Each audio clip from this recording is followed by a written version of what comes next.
Hello everyone, I am your friend Mahi and welcome to my channel study with धैर्य।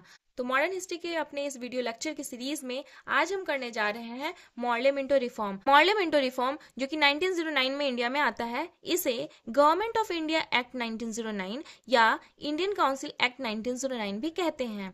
ठीक है, अब इसका नाम मॉर्ले मिंटो रिफॉर्म क्यों पड़ा? क्योंकि मॉर्ले एंड मिंटो ने इस रिफॉर्म को लाया था। अब मॉर्ले कौन थे? तो ये secretary of state of India थे लंदन में। लंदन की जो पार्लियामेंट थी वहां पे ये बैठते थे, इंडिया को रिप्रेजेंट करते थे। और मिंटो जो सेकंड थे वो वायसराय ऑफ इंडिया थे इस टाइम जब ये रिफॉर्म आया है 1905 से लेकर 1910 तक में। और अगर आपको याद होगा तो हमने पार्टीशन ऑफ बंगाल का जो लेक्चर किया है उसमें हमने देखा था कि पार्टीशन ऑफ बंगाल के टाइम में लॉर्ड कर्जन जो होते हैं वायसराय ऑफ इंडिया होते हैं और वो 1899 से 1905 तक इंडिया में रहते हैं। तो उसके बाद यही लॉर्ड मिंटो सेकंड आते हैं। ठीक है, अब ये वही मॉर्ले मिंटो रिफॉर्म है जिसके लिए मॉडरेट ने जो पार्टीशन ऑफ बंगाल है उस टाइम एक्सट्रीमिस्ट की बात नहीं सुनी थी। इसी मॉर्ले मिंटो रिफॉर्म से उन्हें बहुत सारी उम्मीदें थी। चलिए अब हम थोड़ा सा समझते हैं कि ये मॉर्ले मिंटो रिफॉर्म लाना क्यों पड़ा, बैकग्राउंड में चीजें क्या क्या वर्क कर रही थी। तो इसको थोड़ा सा देख लेते हैं।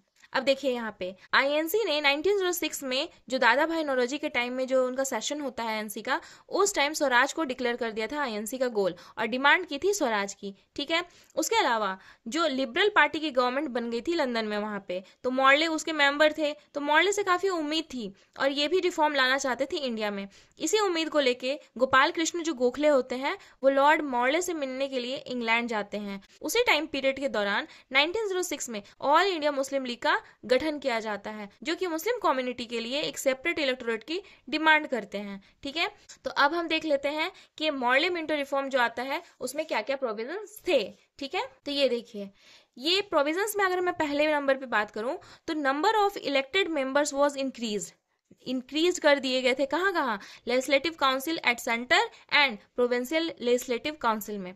इसको हम बहुत अच्छे से समझने वाले हैं और बहुत आराम से समझेंगे, सारी चीजें ना हमारे एकदम क्रिस्टल क्लियर हो जाएंगी। ठीक है, ये देखिए क्या बोल रहा है कि number of elected members was increase, member की संख्या थी वो बढ़ा दी गई थी। कहाँ कहाँ? तो लेजिस्लेटिव काउंसिल एट सेंटर में, मतलब कि जहाँ जैसे कि आज केंद्र सरकार है वहां पे भी नंबर बढ़ा दिया गया था। और प्रोविंशियल को आप समझ सकते हैं स्टेट गवर्नमेंट के जैसे, जैसे अलग अलग स्टेट की होती है ना स्टेट लेजिस्लेटिव काउंसिल, उसी तरह से प्रोविंशियल लेजिस्लेटिव काउंसिल। तो हम इसे थोड़ा सा नहीं देखेंगे क्योंकि हमारे लिए उतना इंपॉर्टेंट नहीं है एग्जाम पॉइंट ऑफ व्यू से, हम मेन इसे देखेंगे। ठीक है, तो यहाँ पे जो नंबर है वो बढ़ा दी गई थी। कितना? तो 16 से बढ़ा के 69 कर दी गई थी। अब 16 कब बढ़ाई गई थी? तो इंडियन काउंसिल एक्ट 1892 में 16 कर दी गई थी। इससे पहले तो ये 6 से 10 थी, इसे बढ़ा के 10 से 16 कर दिया गया था इंडियन काउंसिल एक्ट में। ठीक है, जो कि 1892 का था। अब नंबर को बढ़ा के 69 कर दिया गया था। अब इस 69 नंबर को समझते हैं, ये है 60 प्लस 9। अब ये 9 क्या है? तो वायसराय की एग्जीक्यूटिव काउंसिल। वायसराय की जो एग्जीक्यूटिव काउंसिल होती थी ना, ये मेन बॉडी होती थी जिसमें अलग अलग मिनिस्टर्स को अपनी अपनी मंत्रालय बांट दी जाती थी। जैसे कि आज काउंसिल ऑफ मिनिस्टर कह सकते हैं, उसमें कैबिनेट मिनिस्टर होते हैं जिनको अलग अलग पोर्टफोलियो मिल चुका होता है। तो उस तरह से थी ये वायसराय की एग्जीक्यूटिव काउंसिल। अब इसमें कितने मेंबर थे? 9 में से ना 1 + 8 है। तो 1 कौन है? तो जो गवर्नर जनरल हुआ करते थे, जैसे इस टाइम कौन हो जाएंगे? मिंटो सेकंड हो जाएंगे। ठीक है, और 8 होते थे अदर एग्जीक्यूटिव मेंबर। तो इस 8 मेंबर में सारे के सारे ना ब्रिटिशर्स हुआ करते थे। ये मॉर्ले मिंटो रिफॉर्म 1909 में पहली बार किसी इंडियन मेंबर को वायसराय की एग्जीक्यूटिव काउंसिल में अपॉइंट किया जाता है, इसी एक में, और इनका नाम होता है सत्येंद्र सिन्हा। ठीक है, और ये लॉ मिनिस्टर बनाए जाते हैं। तो ये किसके द्वारा अपॉइंट किए गए होंगे? तो ऑफकोर्स मिंटो सेकंड के द्वारा अपॉइंट किए गए होंगे।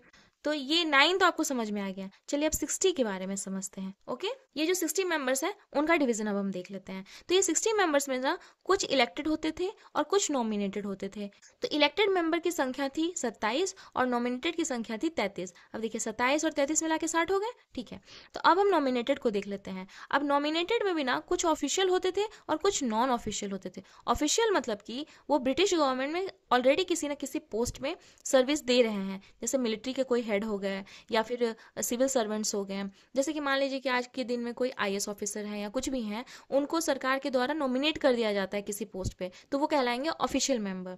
ठीक है, तो नॉमिनेटेड में से ऑफिशियल मेंबर्स की संख्या थी 28 और 5 थी नॉन ऑफिशियल मेंबर की संख्या। तो ये देखिए 28 और 5 33 हो गए।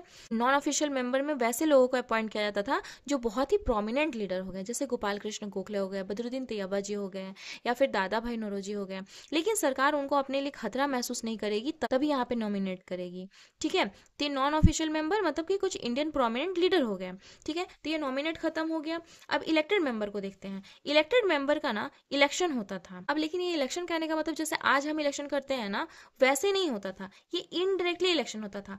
अब ये देखिए, ये थोड़ा सा इनडायरेक्ट इलेक्शन को समझ लेते हैं जो उस टाइम हुआ करता था। तो मान लीजिए कि ये लोकल बॉडीज है ना। अब ये लोकल बॉडीज मिलके एक इलेक्टोरल कॉलेज बनाती थी। अब ये लोग मिलके प्रोविंशियल लेजिस्लेचर के जो मेंबर होते थे उनका चुनाव करते थे, और ये जो प्रोविंशियल लेजिस्लेचर के जो मेंबर हुए वो मिलके सेंट्रल लेजिस्लेचर का चुनाव करते थे। तो ये जो हम लोग इलेक्शन देख रहे हैं ना, यहाँ पे ये इस तरीके से इलेक्शन किया जाता था। ये फाइनली जो ये लोग चुन के आए वो ये 27 मेंबर हैं। अब ये 27 मेंबर का हम देख लेते थे कहाँ से चुन के आते थे। तो 27 में से जो 13 थे ना वो जनरल इलेक्टोरेट से आते थे, जैसे जो हमने अभी देखा ना ये वाला, उससे। अब जो 8 मेंबर थे ना वो मुस्लिम लीग से आते थे। मुस्लिम लीग जो कि हमने देखा कि ऑल इंडिया मुस्लिम लीग 1906 में बना था, इसने सेपरेट इलेक्टोरेट की डिमांड रखी थी। तो वही सेपरेट इलेक्टोरेट को यहाँ पे मान लिया जाता है। ये most most most important question है। ठीक है, कि सेपरेट इलेक्टोरेट की जो डिमांड करते हैं मुस्लिम लीग उनको कब माना जाता है, तो ये वही मार्ले मिंटो रिफॉर्म 1909 में। तो जो मुस्लिम लीग की जो डिमांड थी उसको पहली बार सेपरेट इलेक्टोरेट को मान लिया जाता है। अब हम थोड़ा सा देख लेते हैं कि सेपरेट इलेक्टोरेट का मतलब होता क्या है। ठीक है, तो ये देखिए, जैसे कि मान लीजिए एक देश है, उसमें कुछ लोग जो है हिंदू हैं, कुछ सिख हैं, बुद्ध हैं और ये मुस्लिम हैं। तो मान लीजिए कि जैसे ऑल इंडिया मुस्लिम लीग ने डिमांड रखी कि मुस्लिम कम्युनिटी को रिलीजन के नाम पे एक सेपरेट इलेक्टोरेट दिया जाए। तो इसमें क्या हुआ करता था कि जैसे मान लीजिए कि 4 लोग हैं मुस्लिम, तो यहाँ पे जो चुनाव लड़ने के लिए जो खड़े होंगे ना वो भी मुस्लिम ही खड़े होंगे, कोई अदर रिलीजन से नहीं खड़ा हो सकता है। और जो वोट करेंगे ना वो भी मुस्लिम से ही करेंगे। ठीक है, कोई और भी यहाँ पे वोट नहीं दे सकता है। ठीक है, कोई और रिलीजन से यहाँ पे वोट नहीं दे सकता है। तो यहाँ पे खड़ा भी होगा चुनाव के लिए तो मुस्लिम ही होंगे, और वोट भी जो देंगे वो मुस्लिम ही होंगे। तो ये होता है सेपरेट इलेक्टोरेट का कॉन्सेप्ट रिलीजन के बेस पे। ठीक है, जो फर्स्ट टाइम मुस्लिम की जो डिमांड थी सेपरेट इलेक्टोरेट की उसे मान लिया जाता है। और 4 जो लोग आते थे ना इस 27 में से, तो वो जमींदार होते थे, ब्रिटिश कैपिटलिस्ट भी कह सकते हैं आप इन्हें। ये जो 2 मेंबर होते थे वो एक बंगाल से और एक बॉम्बे चैम्बर ऑफ कॉमर्स से भेजे जाते थे। ठीक है, अब देखिए, अब ये तो हो गया कि जो मेंबर के नंबर्स को बढ़ाया गया था। तो और क्या क्या रिफॉर्म किए गए थे। अब आगे जो मॉर्ले मिंटो रिफॉर्म में क्या क्या लाया गया था उसे हम कंपेयर करके समझेंगे कि इंडियन काउंसिल एक्ट 1892 में हमें क्या पावर दी गई थी और क्या नहीं दी गई थी और इसमें क्या क्या चेंजेस हुआ था। ठीक है, तो ये देखिए, जो मेंबर्स थे ना उनको एग्जीक्यूटिव से क्वेश्चन पूछने का तो अलाउ था, लेकिन वो सप्लीमेंट्री क्वेश्चन नहीं पूछ सकते हैं। जैसे कि मान लीजिए कि कोई एक मेंबर है, वो एग्जीक्यूटिव का जो रिस्पॉन्सिबल मिनिस्टर है उससे ये पूछते हैं कि मनरेगा में जो पैसे हैं वो अब उतने नहीं आ रहे हैं, उतना काम नहीं मिल रहा लोगों को, ऐसा क्यों। तो जो भी मिनिस्टर रिप्लाई करेंगे ना तो उस रिप्लाई के काउंटर क्वेश्चन वो मेंबर अगेन नहीं पूछ सकता। तो ये अलाउ नहीं था और इसे अलाउ कर दिया जाता है। सप्लीमेंट्री क्वेश्चन अब पूछा जा सकता है। इंडियन काउंसिल एक्ट जो 1909 या मॉर्ले मिंटो रिफॉर्म कह रहे हैं, इसमें ये पूछा जा सकता था। अब दूसरा है कि जो बजट पे डिस्कशन करने का पावर था वो तो मिला था, लेकिन इस पे वोट नहीं दे सकते, कोई अमेंडमेंट नहीं किया जा सकता था। अब ये मॉर्ले मिंटो रिफॉर्म में इस पर डिस्कशन भी कर सकते हैं, वोट भी दे सकते हैं बजट पे। ठीक है, लेकिन एक दिक्कत थी क्या, तो गवर्नर जनरल के पास ये अभी भी पावर था कि वो इस जो बजट पे जो भी डिस्कशन हुआ है उसको डिसअलाउ कर सकता है, मतलब उसके रिफॉर्म को ना माने। ठीक है, तो ये था फ्रेंड्स पूरा हमारा मॉर्ले मिंटो रिफॉर्म। ये हमने बहुत अच्छे से समझने की कोशिश की है। तो अगर आपको बहुत अच्छे से समझ में आ गया हो तो प्लीज़ लाइक करते हैं। Thank you.